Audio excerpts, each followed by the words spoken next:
দেওয়া হলো পাঁচফোড়ন। আজকে আপনাদের সাথে আচারি মুরগির রেসিপিটা শেয়ার করতেছি।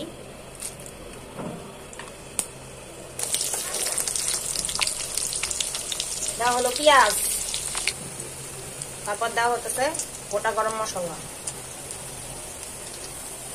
দিয়ে দিল লবণ, দিয়ে দেওয়া হলো জিরা বাটা,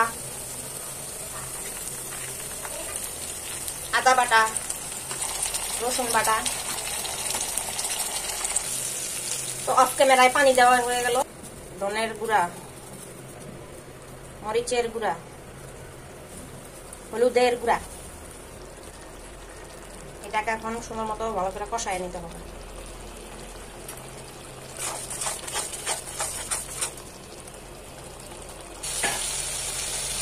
কষানো হয়ে গেছে, তেল উপরে আসছে, তো এখন মুরগির গোস্ত দিয়ে দেওয়া হবে। এটা হচ্ছে ব্রয়লার মুরগি। ব্রয়লার মুরগি অনেকেই খেতে চায় না, এইভাবে আচারি মুরগি রান্না করলে সবাই পছন্দ করে খাবে।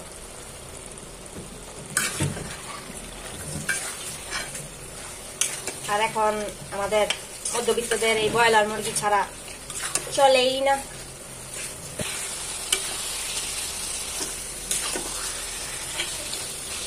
এই ছেড়ে বেটে দিতে হবে।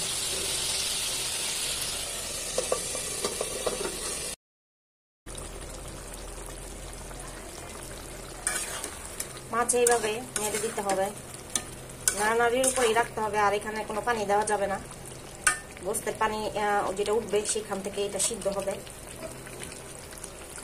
তারপরে দিয়ে দিব কাঁচা পেঁয়াজ,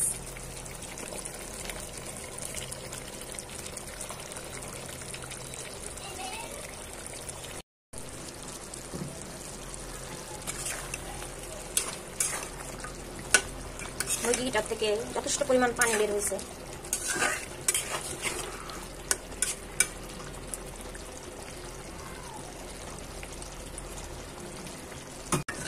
রান্নার শেষ পর্যায়ে এভাবে আচার দিয়ে দিতে হবে। যে কোনো আচার, আপনাদের বাসায় যে কোনো আচার থাকে, আমের আচার, জলপাইয়ের আচার, যে কোনো আচার থাকে, টক জাতীয় আচার দিয়ে দিবেন অল্প করে, যে যেমন পছন্দ আর কি। ব্যাস, এবার নেড়ে ছেড়ে নিলেই রেডি হয়ে গেল আচারি মুরগি। এটা আমার আমের আচার দিয়ে দিলাম। তারপরে একটু ধনিয়া জিরার ভাজা গুঁড়াটা দিয়ে আমি নামিয়ে ফেলবো। মশলাটা দিয়ে দিব, ধনিয়া আর জিরার গুঁড়া।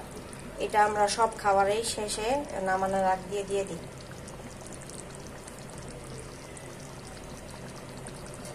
আর এটা হচ্ছে আচারি মুরগির ফাইনাল লুক।